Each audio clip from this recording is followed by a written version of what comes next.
Assalamualaikum warahmatullahi wabarakatuh. Selamat pagi Bapak Ibu semua.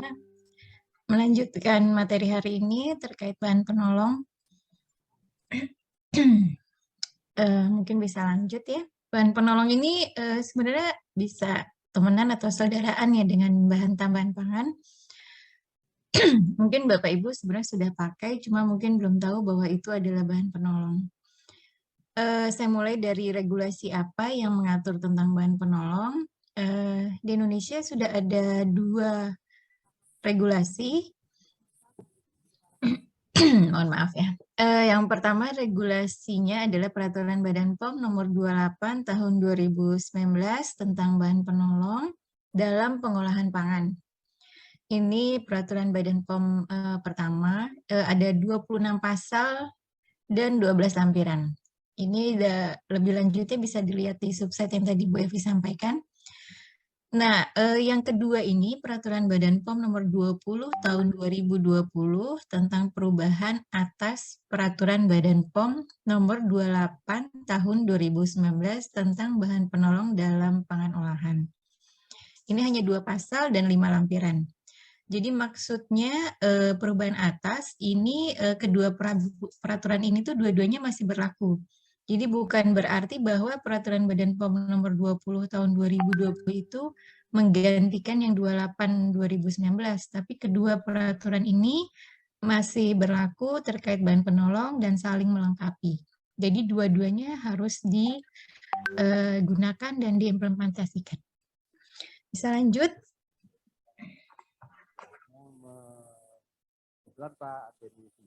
Nah, kita mulai definisi. Bahan penolong itu apa? Definisinya ada di Peraturan Badan POM Nomor 28 Tahun 2019 tentang bahan penolong dalam pengolahan pangan. Apa artinya sih bahan penolong? Itu adalah bahan dan tidak termasuk peralatan yang lazimnya ini tidak dikonsumsi sebagai pangan yang digunakan dalam pengolahan pangan untuk memenuhi tujuan teknologi tertentu dan tidak meninggalkan residu pada produk akhir. Nah, yang digarisbawahi ini adalah poin-poin pentingnya ya. Tetapi apabila tidak mungkin dihindari, masih ada residunya, karena kan harusnya residunya sudah tidak ada, residu atau turunannya di produk akhir ini tidak menimbulkan resiko terhadap kesehatan. Dan juga yang penting juga tidak mempunyai fungsi teknologi. Jadi definisi ini poin-poin pentingnya harus diingat Bapak Ibu, nanti bisa memudahkan kita untuk membedakan antara bahan penolong dengan bahan tambahan pangan. Lanjut.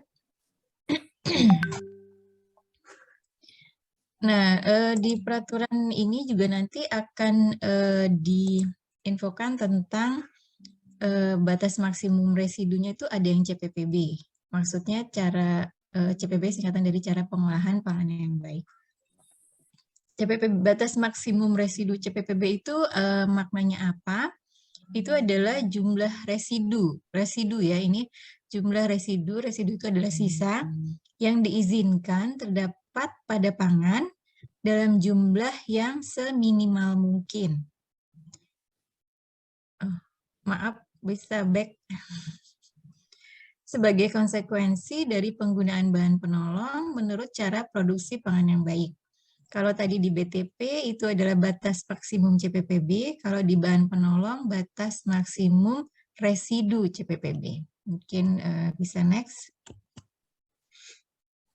Nah, bahan penolong yang digunakan dalam proses pengolahan pangan ini sama prinsipnya, digunakannya seminimum mungkin untuk mencapai efek yang diinginkan. Tapi yang penting juga ada upaya penghilangan residu dan atau inaktivasi pada akhir proses pengolahan. Selanjutnya, nah dari kedua peraturan yang tadi saya sudah infokan, totalnya ada 16 golongan bahan penolong yang diatur. Yang pertama adalah bahan pemucat, pencuci, dan atau pengelupas kulit. Definisi dari masing-masingnya ini ada di peraturan tersebut, nanti Bapak Ibu bisa baca lebih lanjut ya, apabila ingin mengetahui bedanya apa antara semua golongan ini. Yang kedua adalah bahan pencernih, penyaring, adsorben, dan atau penghilang warna. Yang ketiga, bahan tambahan untuk air pada ketel uap. Ini biasanya untuk menurunkan titik didih sehingga mudah mendidih. Yang keempat itu enzim, yang kelima flokulan, yang keenam itu katalis, yang ketujuh nutrisi untuk mikroba. Yang kedelapan, pengontrol pertumbuhan mikroorganisme. Ini 7 sama 8 bedanya apa? Nanti bisa dibaca ya definisinya. Perbedaannya di mana. Lanjut. Sepertinya ini tidak akan lama Mbak Ani, cepat kok. Yang golongan selanjutnya penjerap enzim. Ini biasanya itu mungkin kalau kita bisa lihat kayak bentuknya kayak yang saringan air gitu ya. Itu nanti enzimnya akan dilewat di situ. Yang ke-10 resin penukar ion. Nah, ini yang ke-11 ini bahan anti buih. Mungkin di BTP pun ada bahan anti buih. Nah, makanya prinsip bedanya bahan penolong dan bahan tambahan pangan ini sangat diperlukan untuk membedakan anti buih sebagai bahan penolong atau anti buih sebagai BTP. Yang ke-12 ada bahan kontak pendingin dan atau pembeku. Ada juga bahan desikan dan anti kempal. Ini juga di BTP juga ada anti kempal, nanti harus dilihat maknanya apa. 14 bahan pelumas dan anti lengket. Yang ke-15 pelarut pengekstrak. Nah, yang ke-16 ini apabila fungsi atau tujuannya tidak tercakup di 1-15 dan dia hanya sedikit, itu kita masukkannya ke bahan penolong lainnya. Bisa lanjut?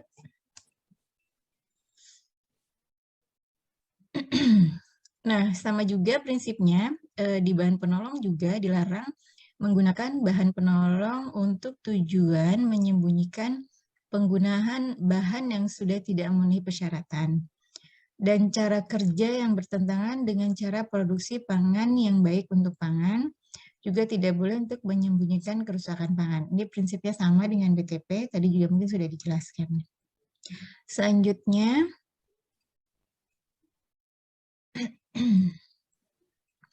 nah ini sama juga apabila jenis bahan penolongnya tidak tercantum di kedua peraturan, yang peraturan Badan POM 28 2019 dan 20 tahun 2020, itu bukan berarti tidak bisa, tapi bisa juga mengajukan izin penggunaannya ke Badan POM melalui Direktorat Standarisasi Pangan Olahan.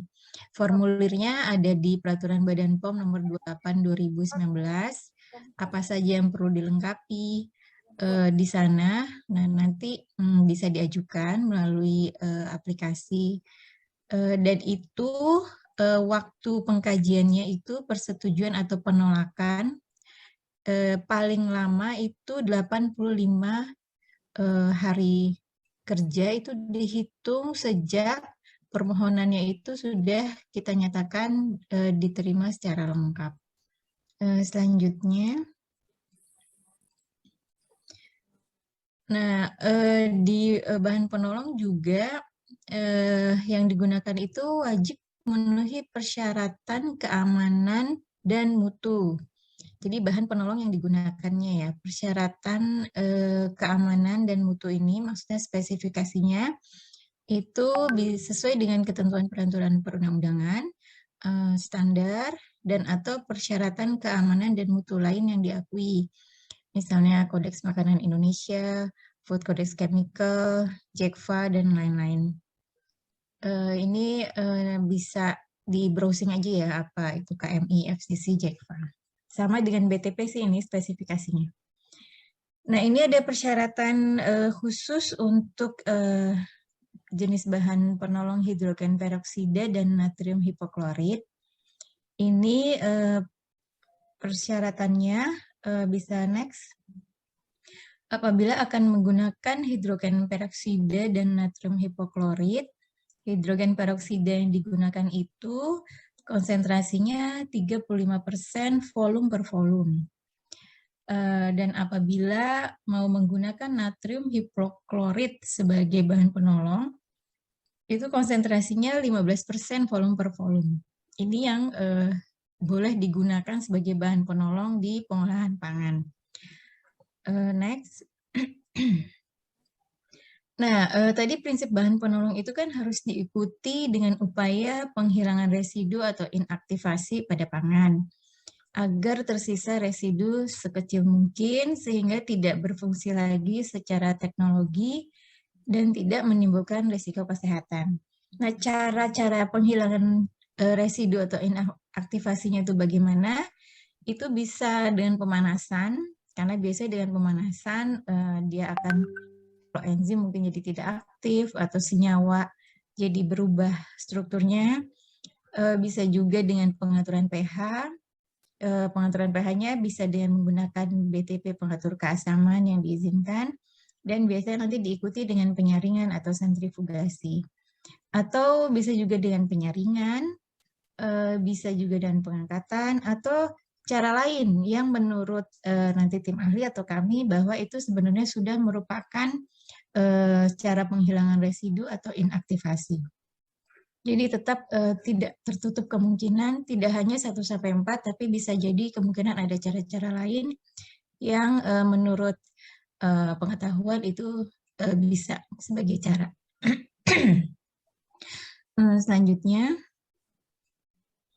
nah ini tadi setelah saya jelaskan terkait bahan penolong, dan tadi Bu Evi sudah menjelaskan tentang BTP, agar tidak membingung, berarti ini saya infokan terkait prinsip perbedaannya antara bahan penolong dan BTP.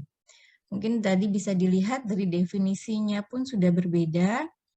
Nah, sama-sama ditambahkan, cuma bedanya di bahan penolong ada kata-kata